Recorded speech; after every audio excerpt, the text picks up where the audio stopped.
Senior citizens की protection के लिए बनाया गया है सीनियर सिटीजन एक्ट 2007, जो कि सीनियर सिटीजन्स को प्रोटेक्ट करता है और साथ में जो उनकी संपत्ति है उसको ही प्रोटेक्ट करता है। और साथ में ही honourable high court, honourable supreme court senior citizens की प्रोटेक्शन के लिए नए नए कानून लेके आते रहते हैं। लेकिन हाल फिलहाल में एक ऐसा कानून आया है जो कि सीनियर सिटीजन्स के लिए बुरी खबर है। सो फ्रेंड्स, जानेंगे आज की इस वीडियो में क्या है वो फैसला या फिर क्या है वो लेटेस्ट कानून जो कि सीनियर सिटीजन्स के अगेंस्ट आया है। सो फ्रेंड्स, मैं हूं एडवोकेट मोहित और आप देख रहे हैं हमारा चैनल लीगल अटैक। अगर आपने ये चैनल अभी तक सब्सक्राइब नहीं किया तो चैनल को सब्सक्राइब कर लीजिए, क्योंकि लॉ से रिलेटेड बहुत ही बढ़िया कंटेंट इस चैनल पे आने वाला है। सो फ्रेंड्स, बिना किसी देरी के चलिए वीडियो शुरू करते हैं।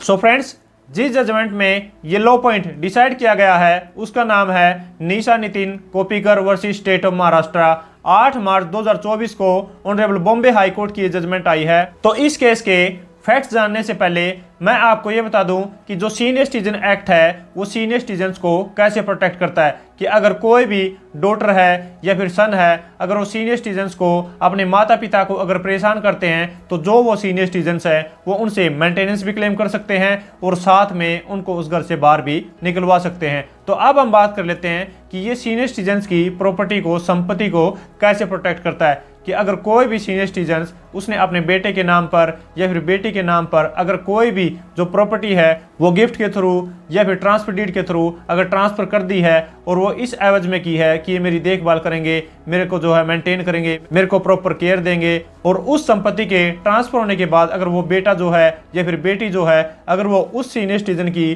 प्रोटेक्शन नहीं करते या फिर उनको मेंटेन करके नहीं रखते हैं या फिर उनकी देखभाल नहीं करते हैं तो वो जो सीनियर सिटीजन है वो under section 23 senior citizen tribunal में एक केस डालकर अपनी जो संपत्ति उसने ट्रांसफर की थी उसको भी वापस ले सकता है। तो इस हिसाब से ये सीनियर सिटीजन्स को प्रोटेक्ट करता है और साथ में जो उनकी संपत्ति है उसको प्रोटेक्ट करता है। तो अब हम इस केस के फैक्ट्स जान लेते हैं कि इस केस में क्या हुआ था। इस केस में 2 सीनियर सिटीजन्स थे जिसमें एक मदर थी और एक फादर था, जिनकी उम्र थी 73 ईयर्स और 74 ईयर्स। तो उनके 3 बच्चे थे जिसमें से 2 लड़के थे और 1 लड़की थी। लड़कों का जो नाम था वो था संजीव और निखिल और जो लड़की का नाम था वो था निशा। तो यहाँ पर जो वो सीनियर सिटीजन्स थे, जो मदर फादर थे, उनकी एलिगेशन ये थी कि हमारे जो बेटा बेटी है वो हमें तंग करके रखते हैं, हमें परेशान करके रखते हैं और हमें कोई भी मेंटेनेंस नहीं देते या हमारी कोई भी देखभाल नहीं करते। तो उन्होंने जो है एक सीनियर सिटीजन ट्रिब्यूनल में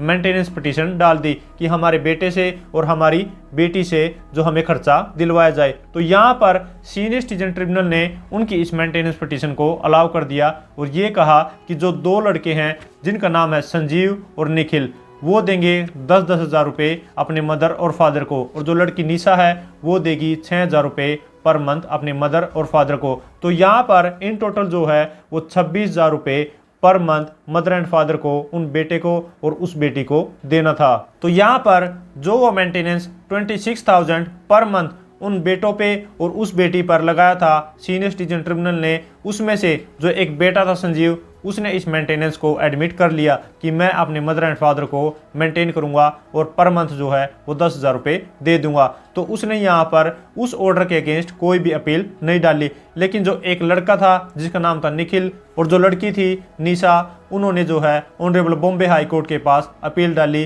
कि ये जो मेंटेनेंस है ये गलत लगाया गया है। और अपील में दोनों पार्टीज की तरफ से काफ़ी सारे आर्ग्यूमेंट हुए। मदर एंड फादर की तरफ से ये आर्ग्यूमेंट थे कि जो हमारे बच्चे हैं वो हमें मेंटेन करके नहीं रखते, हमें हरास करते हैं और उनकी इनकम अच्छी खासी है फिर भी वो हमें कुछ भी पे नहीं करते हैं। और जो संजीव है उसने जो सीनियर सिटीजन ट्रिब्यूनल ने ऑर्डर पास किया है उसको मान भी लिया है, वो 10,000 रुपये हमें देने के लिए तैयार भी है और जो सीनियर सिटीजन ट्रिब्यूनल ने ऑर्डर पास किया है वो बिल्कुल ही ठीक पास किया है। तो इनको भी डायरेक्शन दी जाए कि ये हमें जो है वो मेंटेनेंस दे। और यहाँ पर जो निखिल एक लड़का और जो डॉटर निशा, उनकी तरफ से ये आर्ग्यूमेंट थे कि हमने अपने मदर एंड फादर को कभी भी परेशान नहीं किया है, इवन कि जो हमारे मदर एंड फादर हैं वो संजीव के साथ मिले हुए हैं और वो हमें परेशान करते हैं और इनकी काफ़ी अच्छी सारी इनकम है। इन्होंने जो है पुराने टाइम पे जो प्रॉपर्टी सेल की है उससे इन्हें जो सेल प्रोसीड्स आए हैं उससे इन्हें काफ़ी सारा ब्याज आता है, इंटरेस्ट आता है,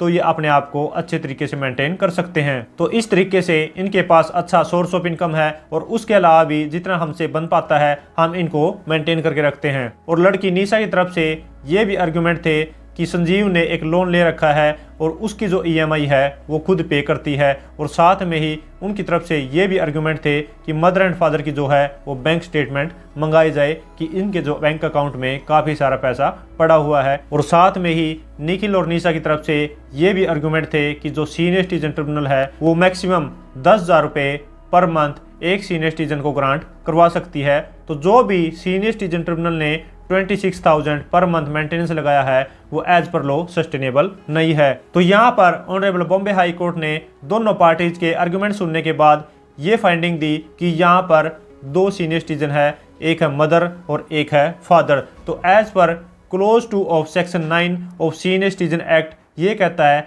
कि हर एक सीनियर सिटीजन को मैक्सिमम 10,000 रुपये पर मंथ जो मेंटेनेंस प्रोवाइड करवाया जा सकता है। और यहाँ पर जो सीनियर सिटीजन ट्रिब्यूनल ने मेंटेनेंस लगाया है वो है 26,000 पर मंथ, जिसमें से 10,000 रुपये संजीव को देना है और 10,000 रुपये निखिल को देना है और 6,000 रुपये निशा को देना है। तो यहाँ पर जो सीनियर सिटीजन्स हैं वो सिर्फ 2 हैं, तो यहाँ पर मैक्सिमम जो मेंटेनेंस लगाया जा सकता है वो लगाया जा सकता है 20,000 रुपये। तो यहाँ पर जो सीनियर सिटीजन ट्रिब्यूनल ने ऑर्डर किए थे 26,000 पर मंथ, उसको ऑनरेबल बॉम्बे हाई कोर्ट ने मॉडिफाई करके 20,000 रुपये कर दिया, जो कि 10,000 रुपये फादर को देने हैं और 10,000 रुपये मदर को देने हैं। और साथ में ही ऑनरेबल बॉम्बे हाई कोर्ट ने ये भी बताया कि ये 20,000 रुपये किस हिसाब से देने हैं, जिसमें से 10,000 रुपये जो है वो संजीव ने देने हैं, क्योंकि उसने जो है सीनियर सिटीजन ट्रिब्यूनल के ऑर्डर के अगेंस्ट कोई भी अपील फाइल नहीं की है। तो उसने जो है वो एडमिट कर लिया है कि वो पर मंथ 10,000 रुपये अपने मदर एंड फादर को देगा। तो अब जो बाकी के 10,000 रुपये हैं उसमें से 6,000 रुपये जो है वो पर मंथ निखिल देगा और 4,000 रुपये वो पर मंथ निशा देगी, क्योंकि जो निखिल एंड निशा हैं वो इस घर से बाहर भी रहते हैं और अपनी मदर एंड फादर के साथ सिर्फ संजीव रहता है। तो यहाँ पर जो निखिल एंड निशा है उनको बाहर रहने पर किराया भी देना होता है, और साथ में ही जो निशा है वो एक ईएमआई भी पे कर रही है। तो यहाँ पर फाइनली जो सीनियर सिटीजन ट्रिब्यूनल ने 26,000 रुपये पर मंथ के ऑर्डर किए थे उसको बॉम्बे हाई कोर्ट ने मॉडिफाई करके सिर्फ 20,000 रुपये पर मंथ कर दिया, जिसमें से 10,000 रुपये मदर के पास जाएंगे और 10,000 रुपये फादर के पास जाएंगे। सो फ्रेंड्स, आशा करता हूँ इस जजमेंट से, इस वीडियो से आपको कुछ सीखने को मिला होगा और आपको पता लग गया होगा कि जो भी सीनियर सिटीजन्स है वो कितना मेंटेनेंस जो है अपने बेटे से या फिर बेटी से ले सकते हैं, या फिर सीनियर सिटीजन ट्रिब्यूनल जो है वो कितना मेंटेनेंस एक सीनियर सिटीजन के लिए लगा सकती है। सो फ्रेंड्स, अगर ये वीडियो आपको अच्छी लगी तो लाइक कीजिए, शेयर कीजिए, और अगर आपने ये चैनल अब तक सब्सक्राइब नहीं किया तो चैनल को सब्सक्राइब कीजिए, क्योंकि लॉ से रिलेटेड बहुत ही बढ़िया कंटेंट इस चैनल पर आने वाला है। सो फ्रेंड्स, इस वीडियो में इतना ही, मिलते नई वीडियो में नए किसी लीगल टॉपिक के साथ। तब तक के लिए thank you so much, bye bye.